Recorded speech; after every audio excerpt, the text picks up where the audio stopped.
ओम नमः शिवाय। Welcome back to astronauts. आज हम बात करेंगे कुछ सूत्रों के बारे में।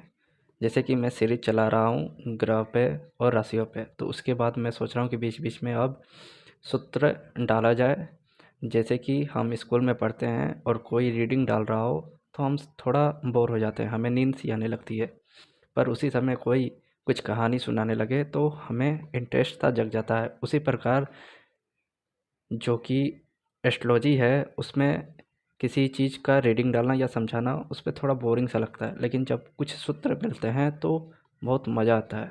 तो मैं सोच रहा हूँ कि अब बीच बीच में मैं सूत्र डालते रहूँगा, जिससे कि आपको प्रेडिक्शन करने में मज़ा आएगा और आप पकड़ सकते हैं तुरंत ही कि इस जातक के साथ ऐसा क्यों हो रहा है।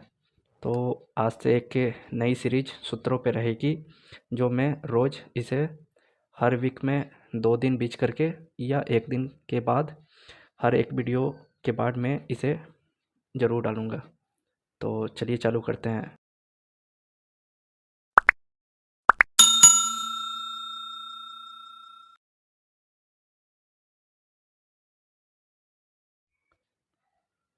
पहला सूत्र यह है कि जब भी कुंडली में चंद्र मंगल राहु का कॉम्बिनेशन मिलता है तो ऐसे जातक को अंग्रेजी दवा, जो कि इंग्लिश दवा होती है, वो सूट नहीं करती। एलोपैथिक उसे सूट नहीं करता। इसका कारण यह है कि राहु केमिकल होता है, मंगल दवा होता है, पावर होता है, और चंद्र से भी दवा लिक्विड देखते हैं। तो कहीं ना कहीं ऐसे जातक को अंग्रेजी दवा, जो कि हाई पावर एलोपैथिक होता है, वो उसे सूट नहीं करता। आप इसे नाड़ी लिंक भी ले सकते हैं कि 3, 7, 11 में राहु चंद्र मंगल है, या फर्स्ट हाउस में राहु चंद्र है और सेकंड या 12th में मंगल है, तो भी ऐसे जातक को प्रॉब्लम आता है। प्रश्ना कुंडली में भी आप इसको मैच करके देख सकते हैं कि वो जातक को अंग्रेजी दवा सूट करती है या नहीं करती है। तो ये पहला सूत्र है कि राहु मंगल और चंद्र जब भी एक साथ कहीं भी बैठ जाएं तो जातक को अंग्रेजी दवा सूट नहीं करती।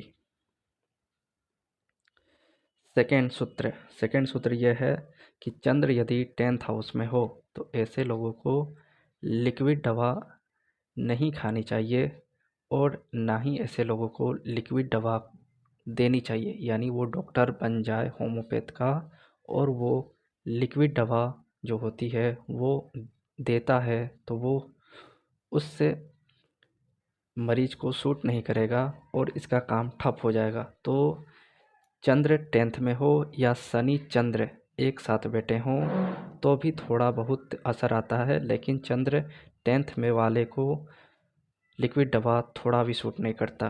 तो ये थी दूसरी सूत्र। तीसरा सूत्र यह है कि स्टडी में रुकावट किसको आता है। जब भी चंद्र 5, 10 और 8 में बैठा हो, यानी 5वें घर, 8वें घर और 10वें घर में बैठा हो, और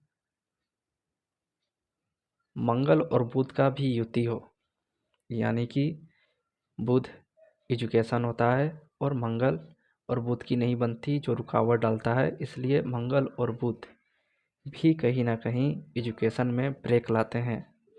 और साथ ही साथ सैटर्न यदि 5th हाउस में हो तो भी 10th या इंटर के बाद, यानी 16, 17 या 18 साल की उम्र में स्टडी में ब्रेक आता है, यानी 1 साल या 2 साल ब्रेक लगते हैं। और मंगल बुध वाले का तो बहुत ज़्यादा लगता है। तो जब भी चंद्र 5, 8, 10 में बैठा हो और मंगल और बुध का युति हो या सैटर्न 5th हाउस में हो, तो ऐसे लोगों का स्टडी में ब्रेक आता है। और ये सारा कॉम्बिनेशन हो तो वो स्टडी कर ही नहीं पाता। बहुत लोगों को देखे होंगे कि वो 5वें क्लास या 8वें क्लास के बाद पढ़ नहीं पाते या 10th के बाद पढ़ नहीं पाते। तो ये सारा कॉम्बो है जो उन लोगों को पढ़ने नहीं देता, यानी कि रोक के रख देता है। साथ ही साथ गुरु को अच्छा बताया गया है लगन में, पर कभी कभी क्या होता है कि गुरु लगन वाले ग्रेजुएशन नहीं कर पाते और उनका जीवन रुक सा जाता है, क्योंकि गुरु लगन का जब तक ग्रेजुएशन ना कर ले, कोई सर्टिफिकेट ना ले ले, ऐसा सर्टिफिकेट जिससे वो कार्य कर सके, एमबीए हो या सीए हो या कोई भी सर्टिफिकेट, जैसे एस्ट्रोलॉजी में ही आ गया और उसके पास सर्टिफिकेट नहीं है और वो गुरु लगन का लेके बैठा है और वो बोल रहा है कि मेरा एस्ट्रोलॉजी अच्छा नहीं चल रहा है, तो वो एक अपना प्रोफेशन का सर्टिफिकेट ज़रूर ले और वो किसी भी क्षेत्र में है उस क्षेत्र से रिलेटेड प्रोफेशन का ज़रूर सर्टिफिकेट ले और ग्रेजुएशन ज़रूर करे, क्योंकि गुरु लगन का ग्रेजुएशन पूरा नहीं होगा तो उसका लाइफ अच्छा नहीं चलेगा, यानी प्रोफेशन लाइफ को रुकावट डालेगा, यानी कैरियर में रुकावट डालता है। तो गुरु लगन वाले ज़रूर वर्क वाली सर्टिफिकेट ज़रूर लें, जिससे उनका स्टडी में ब्रेक ना आए या फिर कैरियर में भी ब्रेक ना आए। बुध वक्री, बुध यदि वक्री हो तो ऐसे जातक अपने फैमिली में कुछ अलग होते हैं, या तो बहुत ज़्यादा गोरे या सांवले या छोटे या लंबे। बुध वक्री हो तो वो अपने घर में कुछ अलग ही होता है, सबसे अलग होता है, या तो उसकी हाइट ज़्यादा हो जाएगी या तो वो छोटा हो जाएगा या कुछ ऐसा होगा जो मतलब उसके खानदान में वो सबसे अलग दिखे। साथ ही साथ बुध वक्री हो तो ऐसे लोगों को 2-3 पेन से लिखने का आदत होता है, यानी कि वो 2-3 पेन लेकर ही नोट्स बुक लिखेंगे और साथ ही साथ अपने घर में लाइब्रेरी बनाएंगे, यानी कि किताब को सजा के रखने की आदत होगी। तो आप मुझे कमेंट करके भी बताते रहें कि जो ये सूत्र है वो लागू हो रहा है या नहीं। आगे नेक्स्ट सूत्र पे हम चलते हैं। धोखा होना, यानी कभी कभी क्या होता है कि आप भलाई करने जाएं और आपके साथ धोखा हो जाता है, तो वो कौन सा योग है जो भलाई के बाद धोखा मिलता है। तो पहला योग तो आप फेमस है कि गुरु 10th हाउस, यानी गुरु नीच का हो जाना भलाई करेगा और लोग उसके पीछे बुराई करेंगे। यानी गुरु 10th वाले बहुत अच्छे नॉलेज रखते हैं, बहुत अच्छे टीचर होते हैं, पर वो कितना भी ज्ञान दे दें पीछे उनका बुराई ही होता है। और साथ ही साथ यदि वो टीचर नहीं है और तब भी वो भलाई कर रहा है तो उसके पीठ पीछे बुराई ही होगा, कि कितना भी भलाई कर ले बुराई ही होगा। साथ ही साथ शनि लगन का और राहु 12th हाउस का जब हो तो ऐसे लोगों को भी भलाई नहीं करना चाहिए। राहु 12th वाले यदि भलाई करते हैं तो बुरा वही फंसेंगे। राहु 12th वाले कभी भी भलाई ना करें। शनि लगन वाले को भलाई इसलिए नहीं बोला गया क्योंकि शनि वहाँ नीच है और वो भलाई करना चाहेगा तो वो प्रॉब्लम में आ जाता है, तो शनि लगन वाले भी भलाई ना करें।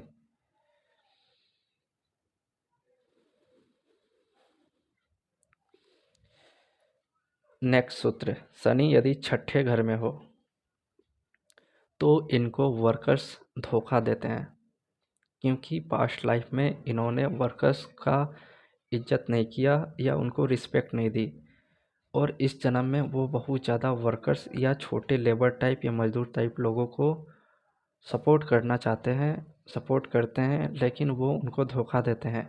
वो पास्ट लाइफ कर्मा है कि वो उन्होंने वर्कर्स को सपोर्ट नहीं किया, इसलिए इस जन्म में वर्कर्स उनको धोखा दे देते हैं, यानी सेवक नौकर उनको धोखा ज़रूर देंगे। तो आप शनि छठे वाले हैं तो सावधान रहें। साथ ही साथ केतु यदि फर्स्ट हाउस में हो तो ऐसे लोग बहुत ज़्यादा धोखा इसलिए खाते हैं कि बिना सोचे समझे बात करते हैं और दोस्तों पे विश्वास कर लेते हैं। केतु फर्स्ट हाउस वाले को देखिएगा तो बिना सोचे समझे बात करेंगे, तर्क निकालेंगे और इनके दोस्त इनके साथ रहेंगे और इनको धोखा देके चले जाते हैं। तो ये केतु फर्स्ट वाले ध्यान रखें।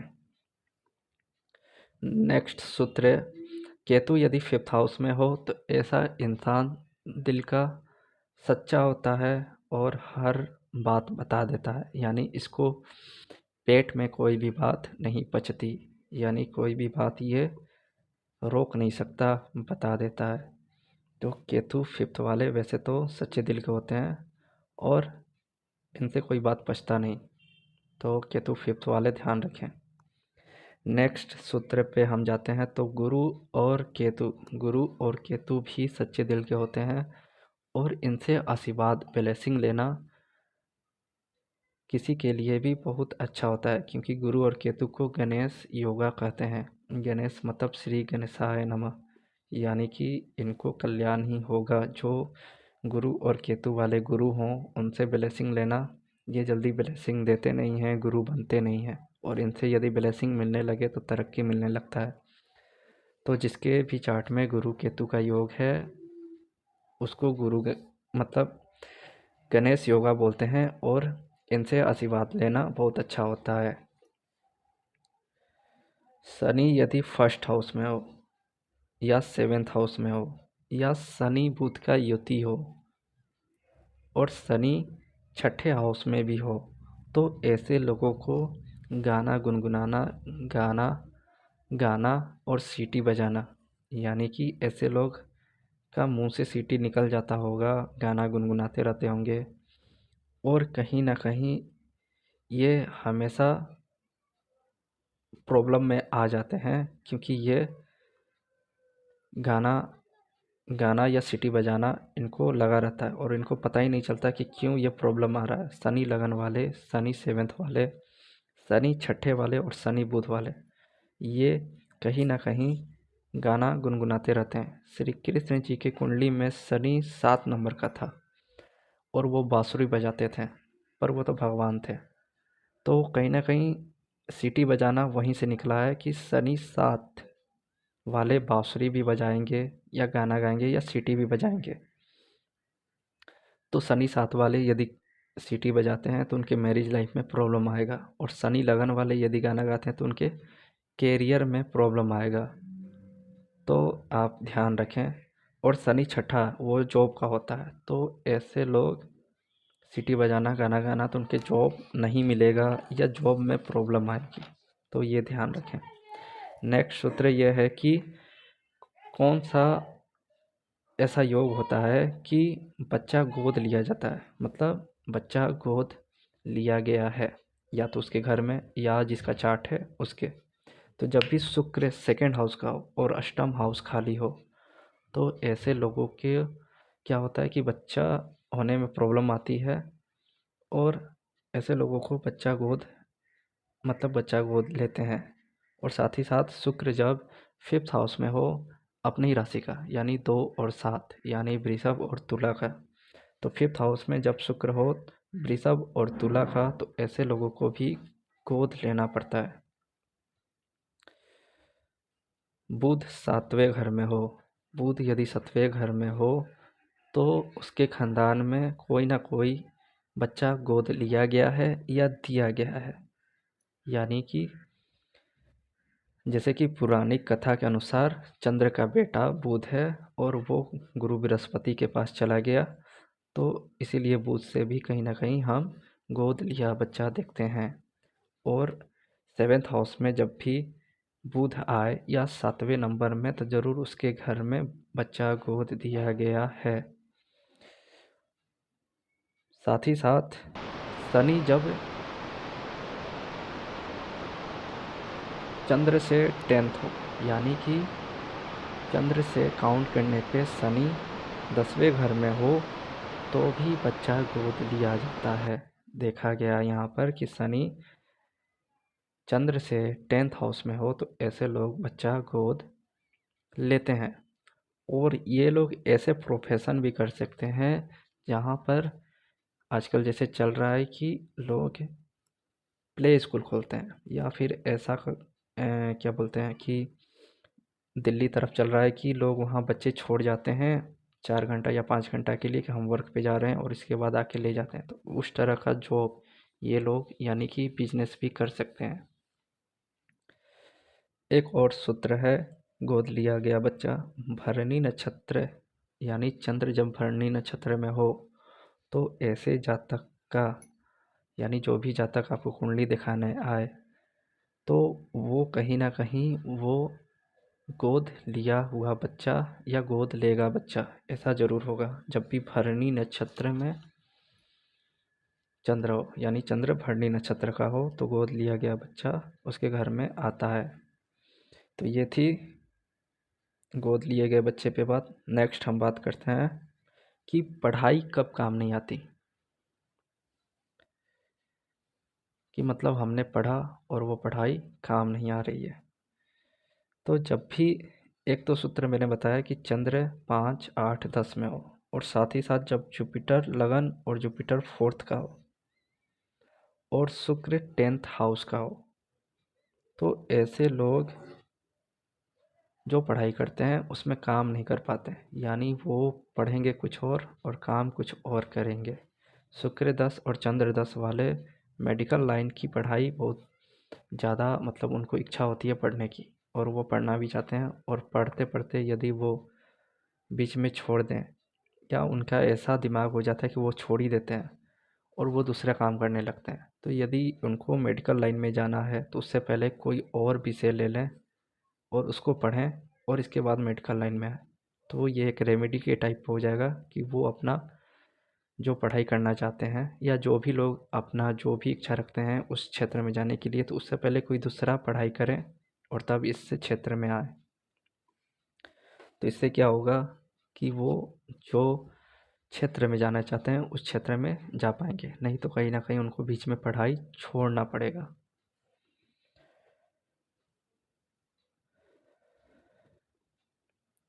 नेक्स्ट सूत्र यह है कि चंद्र जब भी 7वें घर में हो और मंगल 5वें घर में हो, या चंद्र 7 नंबर राशि का हो और मंगल 5 नंबर राशि का हो, तो ऐसे लोगों के घर में कोई ना कोई मेडिकल लाइन से जुड़ा होता है।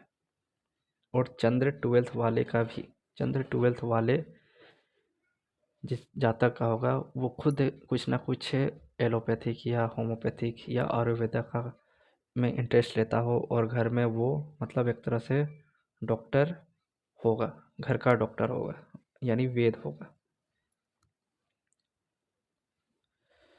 नेक्स्ट सूत्र यह है कि केतु जब भी फर्स्ट हाउस में हो या 11th हाउस में हो तो इनको हमेशा फ्रेंड धोखा देते हैं, यानी कि इनके जो भी फ्रेंड बनेंगे वो इनको धोखा ही देंगे।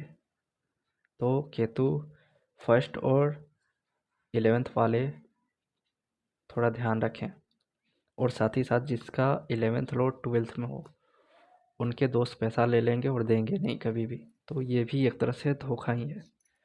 तो 11th लॉर्ड 12th हाउस में हो और केतु 11th में हो तो वो थोड़ा फ्रेंड से सावधान रहें।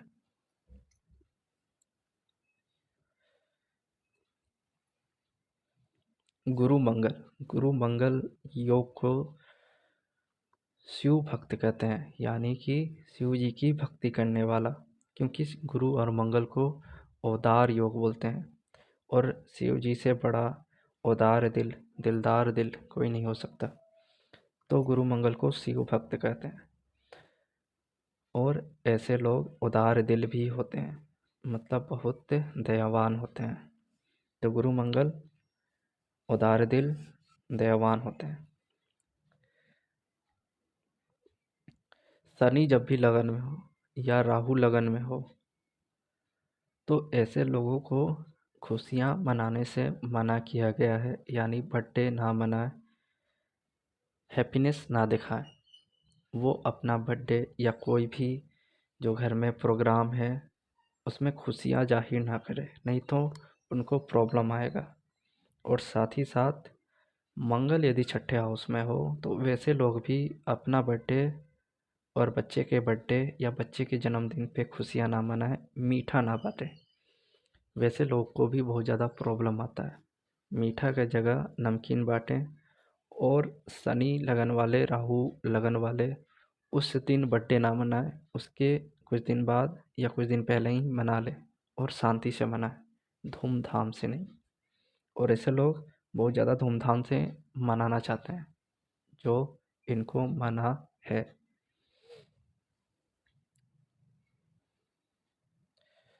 नेक्स्ट, राहु छठे भाव में हो तो ऐसे लोगों को नज़र जल्दी लग जाता है, यानी कि ऐसे लोगों को बहुत जल्दी नज़र लग जाती है। और राहु छठे वाले यदि किसी कार्य पे जा रहे हैं और कोई छींक दे तो वो कार्य इनका पूरा नहीं होता।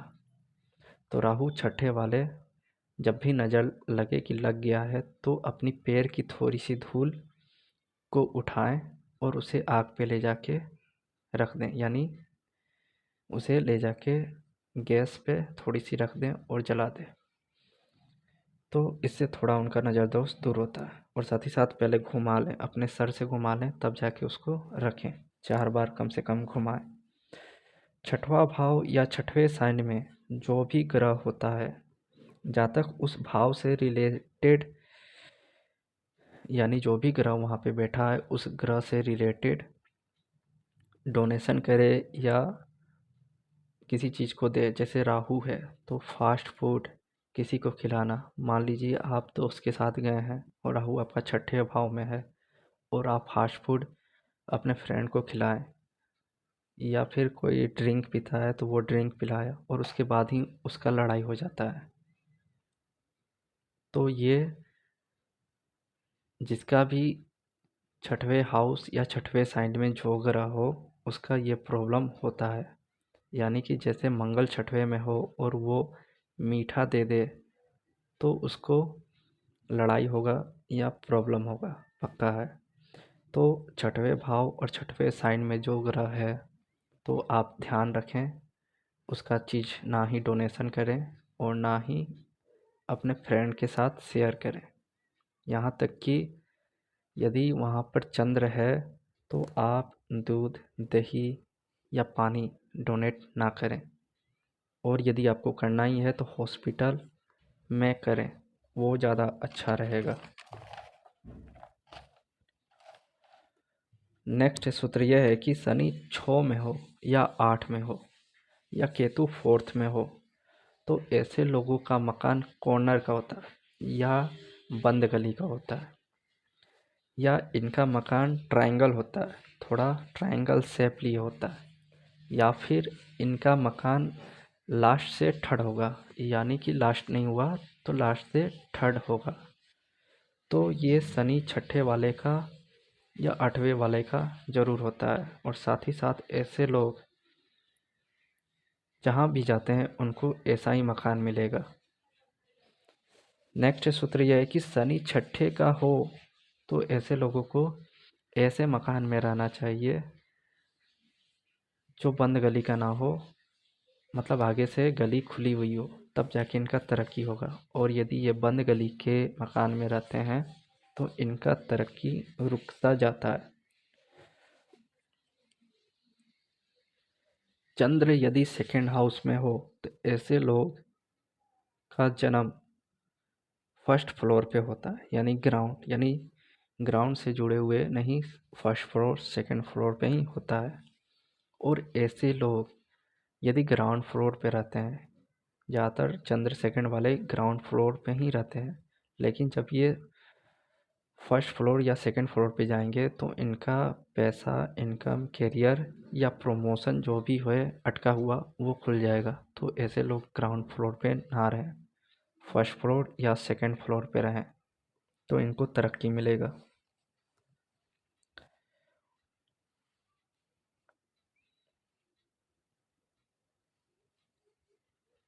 फोर्थ भाव को ग्राउंड फ्लोर बोलते हैं, आप नोट कर लें। फोर्थ हाउस को ग्राउंड फ्लोर बोलते हैं और वहाँ से थर्ड गिनने के बाद छठवां भाव आता है, उसको फर्स्ट हाउस कहते हैं, यानी फर्स्ट फ्लोर कहते हैं, सॉरी फर्स्ट फ्लोर कहते हैं। और वहाँ से थर्ड यानी अष्टम को सेकंड फ्लोर कहते हैं। और वैसे ही थर्ड थर्ड गिनते जाए तो आपको पता चलेगा कि इंसान कौन कौन से फ्लोर पे रहता है। जैसे कि 8 के बाद 10th हाउस आएगा, वो हो गया फोर्थ, सॉरी थर्ड।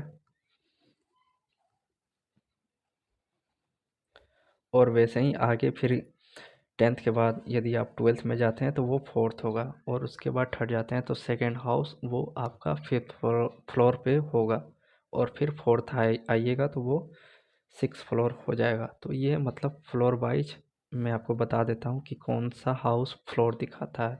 तो फोर्थ हाउस ग्राउंड फ्लोर को दिखाता है और वहाँ से थर्ड फर्स्ट फ्लोर। तो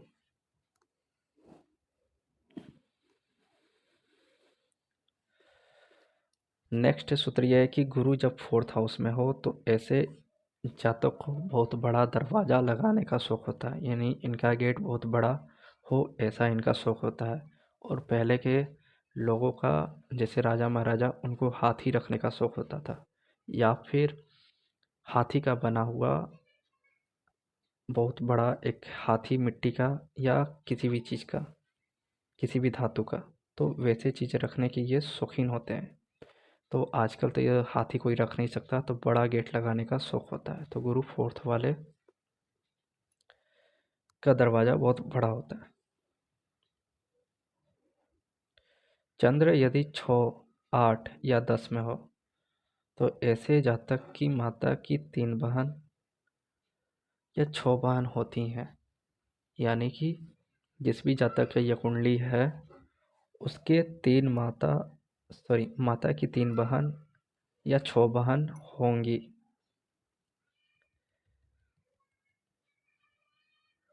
केतु यदि 9th हाउस में हो तो जातक बचपन में एक बार सीढ़ी से जरूर गिरता है, या उसके घर में कोई ना कोई सीढ़ी से लुढ़कते हुए गिरा होगा। केतु जब भी 9th हाउस में आए तो आप ये नोटिस कीजिए कि वो सीढ़ी से गिरा है, या वो खुद ही लुढ़कते हुए सीढ़ी से नीचे आया, या उसके घर में कोई ना कोई गिरा होगा।